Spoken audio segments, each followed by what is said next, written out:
হুজুর যখন অজ্ঞান হয়েছে এরিয়ার মধ্যে নিয়ার সাথে সাথে হুজুর সুস্থ হয়ে গেছে। সুস্থ হলে ওরা ভেলাই তুই দৌড়ে চালিয়ে যে হুজুর রাগ করো, তুই ঠাউর বাড়ি কেন আনলি? তো ওরা চলে আসার পরে হুজুর যখন পূর্ণ সুস্থ, হুজুর বসে বসে ভাবতেছে ঘটনা কি, নামাজ পড়ি, রোজা রাখি, হজ করি, যাকাত দেই, এত ভালো কাজ করি, জিন্দেগিতে একটা মুস্তাহাব ছাড়ি না, আর একটা সগীরা গুনাহ পর্যন্ত করলাম না, হাজার হাজার মানুষকে ধর্ম প্রচার করলাম, তারপরে আমি এই কারামতি অর্জন করতে পারলাম না যে আমার বাড়ির এরিয়ার ভিতরে কোনো রুগী আনলি সুস্থ হয়ে যায়। আরে ঠাউরির কি কিরামতি, কেন এটা কিভাবে অর্জন করছে এটা আমার জানতে হবে। ভারতের ভিতরে এক হিন্দু যুবক সাধু, যুবক মানে 40-এর আগে বয়স। এই যুবক সাধু তার একটা এরহাস, তার পক্ষ থেকে একটা অলৌকিক ঘটনা প্রকাশ পায়। সেটা হলো ওই সাধু থাকে তার খানকার মধ্যে বসে, তার মন্দিরে বসে ধ্যান করে।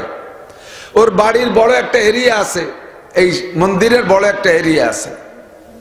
সাধুর এরিয়ার ভিতরে যত বড় রুগী নিক, কোনো ঝাড়ফুঁক কিচ্ছু করা লাগবে না, বাড়ির এরিয়ার মধ্যে ঢুকলেই সুস্থ হয়ে যায়। সুবহানাল্লাহ করার দরকার নেই, আগে না না না সুবহানাল্লাহ করার দরকার নেই। হিন্দু ঠাউর কে কারামতি, ও জায়গা সুবহানাল্লাহ কব কে?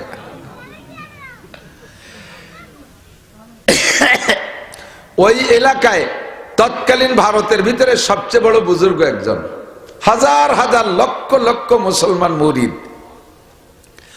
তো পিসাবরা অসুস্থ হলে মুরিদরা পিসাবের দরদে এত দরদি হয়, বাপ মরে গেলেও জানা যায়, না গেলে একই টাইমে বাপও মরছে পিসাবও মরছে, বাপরে ফেলাইতে পিরিজ জানা যায় চলে যায়।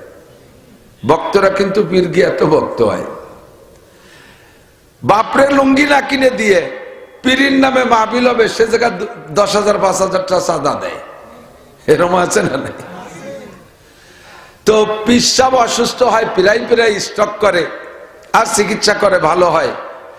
আর এই স্টকের এক ধাক্কায় 10, 15, 20 দিন অসুস্থ থাকে। তো মুরিদরা বলতেছে, হুজুর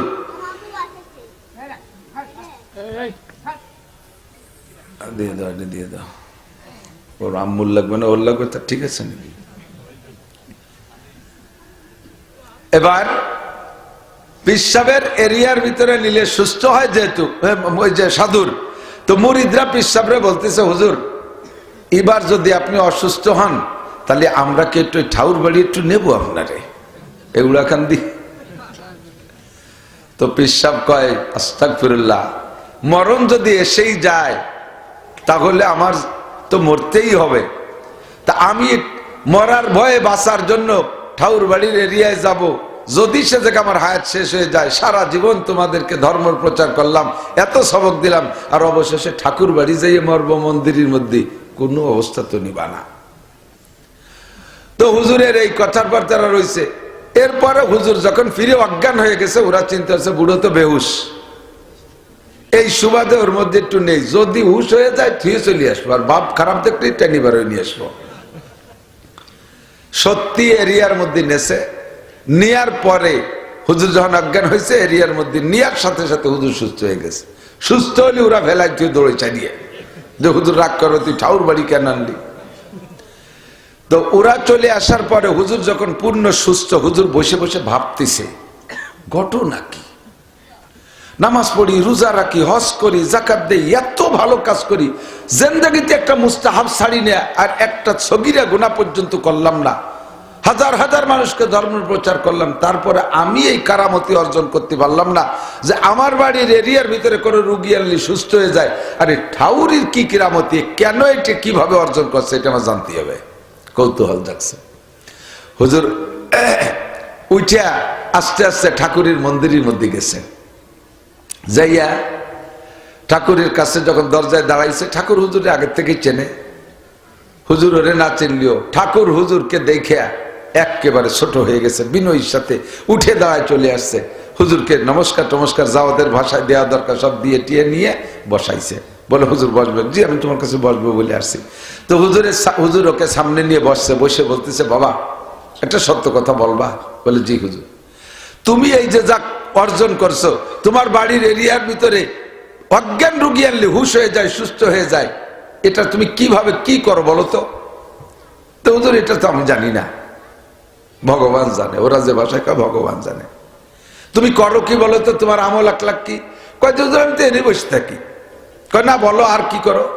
কয় যে ছাড়লেনি না যখন, তো একটা কথা বলি, সেটা হলো আমার মনে যা চায় তা আমি করি না।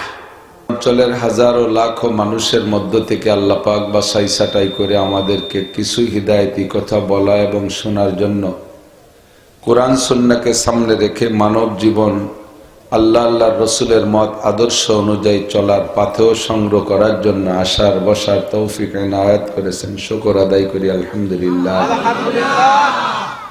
ওয়াজ নসিহতের বিষয়বস্তু হলো মাত্র দুইটা, আমর বিল মারুফ নাহিয়ানিল মুনকার, সৎ কাজের আদেশ, অসৎ কাজের নিষেধ। সাবালেগ আকেল বালেগ নারী পুরুষ সকলেই মুসলমান যারা বিবেকবান তারা সৎ কাজ কি এটা জানে, অসৎ কাজ কি এটাও জানে। আমি যদি ভুল জিজ্ঞাসা করি আপনারা অবশ্যই বাধা দিবেন এবং সঠিকটা বলতে সক্ষম হবেন। যদি বলি আব্বার মুখের দাড়ি ধরে একটা থাপ্পড় দিলে একটা উমরার সওয়াব, একথা সত্য না মিথ্যা? সকলে জানেন। পরের জমি দখল করে খাইলে একটা হজের সওয়াব, সত্যি কইছি না মিথ্যা কইছি? মদ গাঁজা খাইলে নফল নামাজের নেকি, সব ভুল বলতেছি ঠিক না? জানেন না এমন কোনো কথা নাই। শুধুমাত্র ওয়াজের উদ্দেশ্য হলো তাজা খাহি দাস তনগর দাগ হায় সিনারা গাহে গাহে বাজ খানি কিসায় পারিন্দা। আলোচনা করলে ঈমান বাড়ে, আমলের প্রতি মানুষের স্পৃহা বাড়ে। এজন্য আল্লাহ পাক নিজেই বলেছেন ওয়াদাক্কির, মানুষে জানে না তা না, জানা কথাগুলো তোমরা বারবার পুনরাবৃত্তি করো, আলোচনা করো। ফাইন্নার যিকরা তানফাউল মুমিনিন, আলোচনা করলে মুমিনের ঈমান বাড়ে। একটু বলি সুবহানাল্লাহ। আলোচনা করলে ঈমান বাড়ে, আমলের প্রতি মানুষ উৎসাহিত হয়। আমিও জানি না তা না, অনেক কিছু জানি, অথচ আমাদের মুরব্বীরা যখন সেই বিষয়গুলো আলোচনা করে তখন ভিতরে আলাদা একটা জজবা আসে, আহা জানিও আমি আমল করি না, তাহলে এখন থেকে এই আমলগুলো করব। এজন্য ওলামাই কেরাম বড় বড় আলেমরাও তার সে মুরব্বীদের কাছে বায়াত হয়, মুরিদ হয়, যে পীর সাহেব হুজুর বললে সেই কথাটার প্রতি গুরুত্ব বেশি আসে। এজন্যই আলোচনা। সারা রাত বয়ান করব, শুনবেন, কিন্তু মনে না রাখার ভিতরে কোনো ফায়দা নাই। দুই চারটে কথা হোক, একটা মাহফিল থেকে 10টা কথা মনে রাখবো ইনশাআল্লাহ। আজকে 15টা কথা মনে রাখবো, মনে থাকবে না ইনশাআল্লাহ? আমি আরবিতে বলবো, আপনারা বাংলায় বুঝবেন, বাংলাও বলবো, মনে রাখবেন ইনশাআল্লাহ। হুজুর আলাইহিস সালাতু ওয়াস সালাম সাহাবায়ে কিরামদেরকে নিয়ে বসে বললেন, কত ওয়াজ হুজুর করছেন, কত ওয়াজ করছেন, 30 পারা কোরআন শরীফ, নবী পাকের মতো বক্তা, হুজুরের মতো মুফাসসির, আর সাহাবায়ে কিরামদের মতো শ্রোতা। কন্ত কেমন একটা মজলিস, কেমন একটা ক্লাস। হুজুর কিছুই বলতে বাকি রাখেন নাই, সাহাবায়ে কিরামরা কিছু জানতে বাকি রাখেন নাই। হুজুর একদিন বলতেছেন, আমি 5টা কথা বলবো, কিটা মনে রাখবা? মাইয়াখুযু মিন্নি খামসা খিসাল, আমি 5টা চরিত্র গঠনের কথা বলবো। মাইয়াখুযু, আমার থেকে কে নিবে এই কথাগুলো। আর শর্ত হলো মাইয়াখুযু মিন্নি খামসা খিসাল ফায়ামালু বিহিন্না, নিজেও আমল করবা, ওয়া ইউআল্লিমু মাইয়ামালু বিহিন্না, আর যারা আমল করতে চায় তাদেরকে শিখাই দিবা। 2টা কাজ, একটা হলো নিজে আমল করবা, আর যারা আমল করতে চায় তাদেরকে শিখাই দেবা। হুজুর এই বললেন। সাহাবায়ে কিরাম সব রেডি, তারা তো নেয়ার জন্য রেডি। হঠাৎ করে আবু হুরায়রা রাদিয়াল্লাহু তাআলা উনি অ্যাডভান্স থাকতেন। ফাকাম আবু হুরায়রা আগে দাঁড়ায় গেছে। আনা ইয়া রাসূলুল্লাহ, হুজুর কথা 5টা আমি নেব। বাকিরা নেবেন না তা না, কিন্তু উনি যেদিন থেকে মুসলমান হয়েছে সেদিন থেকে হুজুরের কথাগুলো সংগ্রহ করার জন্য সবচাইতে বেশি প্রস্তুত থাকতেন। প্রথম দিক দিয়ে মনে থাকতো না, ভুলে যেতেন। একদিন হুজুরের কাছে এসে বলতেছে, হুজুর আমার তো, আপনারা কি খেয়াল করতেছেন? হুজুর আমার তো সব কথা মনে থাকে না, কি করি? হুজুর বললেন, তোমার চাদরটা বিছাই দাও। গায়ের চাদরটা বিছাই দিলেন, হুজুর ওর মধ্যে একটু থুক দিলেন, বুকের সাথে লাগাও। হযরত আবু হুরায়রা বুকের সাথে জড়িয়ে ধরলেন। তারপরে থেকে বলেন যে হুজুর যা বলেছেন একটা কথা আমি ভুলি না। আমি আপনিও খেয়াল রাখবো, মনে রাখার জন্য খুব লক্ষ্য করে শুনলে মনে থাকে, লক্ষ্য করে না শুনলে কিন্তু মনে থাকে না। আর পড়া কথা বলতে গেলে কষ্ট হয়, আর শোনা কথা কিন্তু বলাও যায়, শোনা কথা মনে থাকে বেশি। 5টা কথা আমি এখানে বলে যাই, যেহেতু হাদিসটা আমি বলছি, ওরা আশেপাশে অনেক জায়গা বলছি, তারপর আবার স্মরণ করার জন্য, দেওয়ার জন্য বলি। হুজুর বললেন, কে আসো 5টা কথা নিবা, নিজে আমল করবা, অন্যকে শিখাই দেবা, তারা আমল করবে। ফাকামা আবু হুরায়রা, দাঁড়িয়ে গেলেন আবু হুরায়রা। আবু হুরায়রা বলেন, ফাখাযা বিয়াদি, হুজুর আমার হাত ধরলেন। ফাআদ্দাহুন্না ফিহা, একটা হাতের মধ্যে 5টা আছে আঙ্গুল, এক একটা আঙ্গুলের সাথে হুজুর এক একটা মিলে মিলে বললেন। 1 নম্বরে বৃদ্ধাঙ্গুলটা ধরে বললেন, ইত্তাকিল মাহারিমা তাকুন আবাদান নাস। 1 নম্বর কথা, যত হারাম আছে ছেড়ে দাও, যত হারাম আছে ছেড়ে দাও। কি হবে তাতে? তাকুন আবাদান নাস, তুমি দুনিয়ার সবচেয়ে বড় আবেদ বুজুর্গ হয়ে যাবা। কথা ছোট, সুবহানাল্লাহ পর্যন্ত শেষ না, ভিতরে ডুব দেন, কত দূর যাওয়া যায়। পানি যদি পুকুরে হয় 1 হাত, ডুব দিলে বেশি নিচে যাওয়া যায় না। যদি 50 হাত গভীর নদীতে ডুব দেওয়া যায় তাহলে অনেক নিচে যাওয়া যায়, আর অনেক নিচে গেলে অনেক কিছু দেখা যায়। তো ইত্তাকিল মাহারিম, 1 নম্বরে তুমি হারাম ছেড়ে দাও, হারামকে ভয় পাও, তাহলে তুমি কি হবা? তাকুন আবাদান নাস, দুনিয়ার সবচেয়ে বড় আবেদ। আবেদ মানে ইবাদত করনেওয়ালা। তার আরবিতে ভাষাটা, আরবিতে সিগাটার নাম হলো ইসমে তাফজিল, সবচেয়ে বড় আবেদ। আবেদ বুঝেন তো, যে ইবাদত করে তাকে বলে আবেদ। এদিক খেয়াল করতে হবে, সবার খেয়াল। যে বেশি যে ইবাদত করে তাকে বলে আবেদ। আর সবচেয়ে বড় আবেদ যে সবচেয়ে বেশি ইবাদত করে। তো হুজুর বললেন, সবচেয়ে বড় আবেদ হওয়ার জন্য সারা রাত তাহাজ্জুদ পড়তে বলি নেই। সবচেয়ে বড় আবেদ হওয়ার জন্য সপ্তাহে 1 খতম কোরআন শরীফ পড়তে হুজুর বলেন নেই। সবচেয়ে বড় আবেদ হওয়ার জন্য আজীবন তবলিগে থাকতে হবে, হুজুর তা বলেন নেই। সবচেয়ে বড় আবেদ হওয়ার জন্য হুজুর বলেন নাই যে মাসে একবার উমরায় আসো, মক্কায় আসো, তোমরা ডেলি ডেলি উমরা করো, এই কথা হুজুর বললেন না। কিন্তু সবচেয়ে বড় আবেদ হওয়ার জন্য জামা, টুপি, পাগড়ি, জুব্বা সব কিছু পরে তুমি একের পিসাব সাজে থাকো, তাহলে সবচেয়ে বড় আবেদ হবে, একথা হুজুর বললেন না। লক্ষ লক্ষ কোটি কোটি টাকা দিয়ে মসজিদ বানায় দাও, সবচেয়ে বড় আবেদ হবা, হুজুর এ কথা কিন্তু বলেন নেই। হুজুর বলছেন কি? হারাম ছেড়ে দাও। কথা ছোট, কাজ বড়। চক্ষু বন্ধ করে হিসাব লাগান, হারাম কি কি আছে। যত হারাম আছে ডুব দেবেন নিচে, সব হারাম চোখে পড়বে, ছেড়ে দেন। হুজুর এ কথা কেন বললেন? হালালকে ধরা সহজ, হারামকে ছাড়া কঠিন। দুধ খাওয়া সহজ, মধু খাওয়া সহজ, পানি খাওয়া সহজ, শরবত খাওয়া সহজ, রস খাওয়া সহজ। মদ ছাড়া কঠিন, গাঁজা ছাড়া কঠিন, ইয়াবা ছাড়া কঠিন, বিড়ি ছাড়া কঠিন, গাঁজা ছাড়া কঠিন, সিগারেট ছেড়ে দেওয়া কঠিন। কতক্ষণ? বিয়ে করে স্ত্রী নিয়ে রাত কাটানো সহজ, জিনা করার অভ্যাস থাকলে ওখান থেকে উঠে আসা কঠিন। হালাল ধরা সহজ, হারাম ছাড়া কঠিন। এই জন্য হুজুর বললেন, হালাল ধরা তো সহজ, যেটা কঠিন ওই কঠিন কাজটা করো, তাহলে তুমি সবচেয়ে বড় আবেদ হবা। আল মুজাহিদু মান জাহাদা নাফসা, সবচেয়ে বড় মুজাহিদ কে? যে নফসের সাথে জিহাদ করতে পারে। নফসে যা বলে তা করব না, নফসে যা বলে তা করব না। আমার চৌমুনি হুজুর রহমাতুল্লাহ আলাইহি ভারতের একটা গল্প, একবার দরসা তিরমিজি, সম্ভবত তিরমিজি পড়ানোর ক্লাসে হুজুর বলেছিলেন, ভারতের ভিতরে এক হিন্দু যুবক সাধু, যুবক মানে 40-এর আগে বয়স।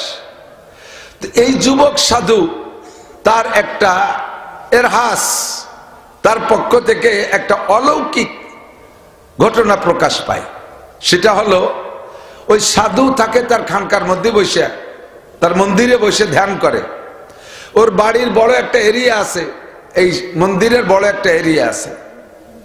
সাধুর এরিয়ার ভিতরে যত বড় রোগী নিক, কোনো ঝাড়ফুঁক কিচ্ছু করা লাগবে না, বাড়ির এরিয়ার মধ্যে ঢুকলেই সুস্থ হয়ে যায়।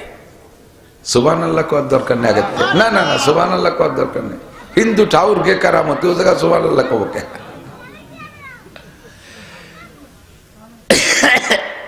ওই এলাকায় তৎকালীন ভারতের ভিতরে সবচেয়ে বড় বুজুর্গ একজন, হাজার হাজার লক্ষ লক্ষ মুসলমান মুরিদ। তো পিসাবরা অসুস্থ হলে মুরিদরা পিসাবের দরদে এত দরদি হয়, বাপ মরে গেলেও জানা যায়, না গেলে একই টাইমে বাপও মরছে, পিসাবও মরছে, বাপরে ফেলাইতে পিরিজ জানা যায় চলে যায়। ভক্তরা কিন্তু পীর গিয়ে এত ভক্ত হয়, বাপরে লুঙ্গি না কিনে দিয়ে পীরির নামে মাহফিল হবে, সে জায়গা 10,000 5,000 টাকা চাঁদা দেয়। এরকম আছে না নাই? তো পিসাব অসুস্থ হয়, প্রায় প্রায় স্টক করে, আর চিকিৎসা করে ভালো হয়। আর এই স্টকের এক ধাক্কায় 10, 15, 20 দিন অসুস্থ থাকে। তো মুরিদরা বলতেছে, হুজুর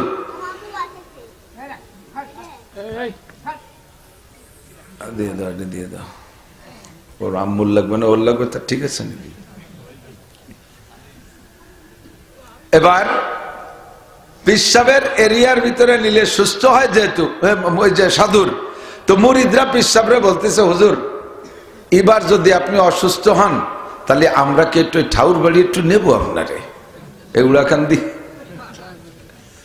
তো পিসাব কয়, আস্তাগফিরুল্লাহ, মরণ যদি এসেই যায় তাহলে আমার তো মরতেই হবে, তা আমি মরার ভয়ে বাঁচার জন্য ঠাউর বাড়ির এরিয়ায় যাব, যদি সে জায়গা আমার হায়াত শেষ হয়ে যায়, সারা জীবন তোমাদেরকে ধর্ম প্রচার করলাম, এত সবক দিলাম, আর অবশেষে ঠাকুর বাড়ি যাইয়ে মরব মন্দিরের মধ্যে, কোনো অবস্থা তো নিবা না। তো হুজুরের এই কথার পর তারা রয়েছে। এরপরে হুজুর যখন ফিরে অজ্ঞান হয়ে গেছে, ওরা চিন্তা করছে বুড়ো তো বেহুশ, এই সুবাদে ওর মধ্যে একটু নেই, যদি হুশ হয়ে যায় ঠিক চলে আসবো, আর বাপ খারাপ দেখলে টেনি বার নিয়ে আসবো। সত্যি এরিয়ার মধ্যে নেছে, নেয়ার পরে হুজুর যখন অজ্ঞান হয়েছে, এরিয়ার মধ্যে নেয়ার সাথে সাথে হুজুর সুস্থ হয়ে গেছে। সুস্থ হলে ওরা ভেলায় তুই দৌড়ে চালিয়ে যে হুজুর রাগ করো, তুই ঠাউর বাড়ি কেন আনলি? তো ওরা চলে আসার পরে হুজুর যখন পূর্ণ সুস্থ, হুজুর বসে বসে ভাবতেছে ঘটনা কি, নামাজ পড়ি, রোজা রাখি, হজ করি, যাকাত দেই, এত ভালো কাজ করি, জিন্দেগিতে একটা মুস্তাহাব ছাড়ি না, আর একটা সগীরা গুনাহ পর্যন্ত করলাম না, হাজার হাজার মানুষকে ধর্ম প্রচার করলাম, তারপরে আমি এই কারামতি অর্জন করতে পারলাম না যে আমার বাড়ির এরিয়ার ভিতরে কোনো রুগী আনলে সুস্থ হয়ে যায়। আরে ঠাউরির কি কিরামতি, কেন এটা কিভাবে অর্জন করছে, এটা আমার জানতে হবে, কৌতূহল জাগছে।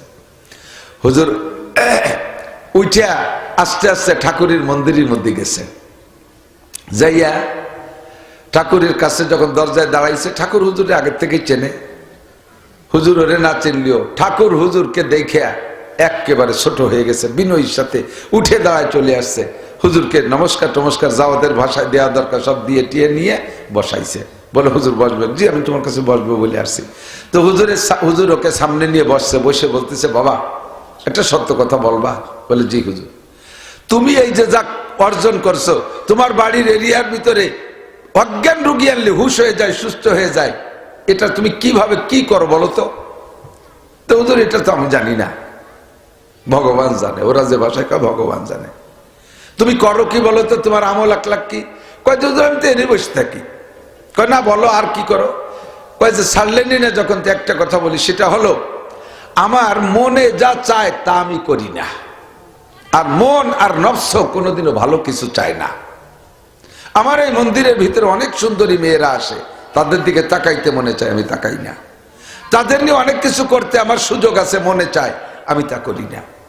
যত মনে যা চাই, মনরা আমি দেখছি মনে কখনো ভালোটা চায় না। আমারও, আমি হুজুর মানুষ, আমারও গান শুনতে মনে চায়, ভালো একটা মেয়ে দেখলে দেখতে মনে চায়, এটা স্বাভাবিক নফসের চাহিদা। তো এভাবে সবাই নফসে খারাপ চায়, আমি সেইটা পর্যবেক্ষণ করে দেখে নফসে যা চায় তা আমি করি না, আমার মনে যা চায় তার বিপরীতটা করি। আমার এইটুকু হলো আমল। হুজুরের পরে ধ্যানে বসছেন, ধ্যানে বৈশা ওর আমল নামার দিকে নজর দেছে। বুজুর্গানে দিনের রুহানি একটা নজর আছে, ওর আমল নামার দিকে নজর দিয়ে দেখে ওর আমল নামায় একটা নেকিও নাই, একটা গুনাহও নাই। নেকি না থাকার কারণ যা ভালো কাজ করছে কাফের, এর জন্য আমল নামায় জমা হয় না।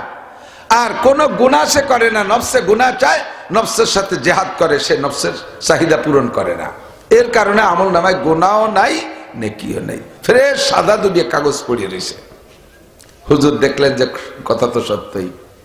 এখন ওর পর হুজুর বললেন, তোমার কি এই কথায় তুমি একমত যে তুমি নফসে যা চায় তা করো না, তার উল্টো করো, মনে যা চায় তার উল্টো করো, এটা কি ঠিক? বলে জি হুজুর। এটা তুমি ঠিক থাকতে পারবা জীবন ভরে? হুজুর এতদিন পারছি, যখন ভবিষ্যতেও পারবো। তো হুজুর বললেন, যদি তোমার এই কথায় তুমি সত্যবাদী হও, তাহলে তুমি বলো, তোমার কি কলেমা লা ইলাহা ইল্লাল্লাহু মুহাম্মাদুর রাসূলুল্লাহ, এই কলেমা কি তোমার ভর্তি মনে চায়? খানিক জিম ধরে গেছে, কি কয়?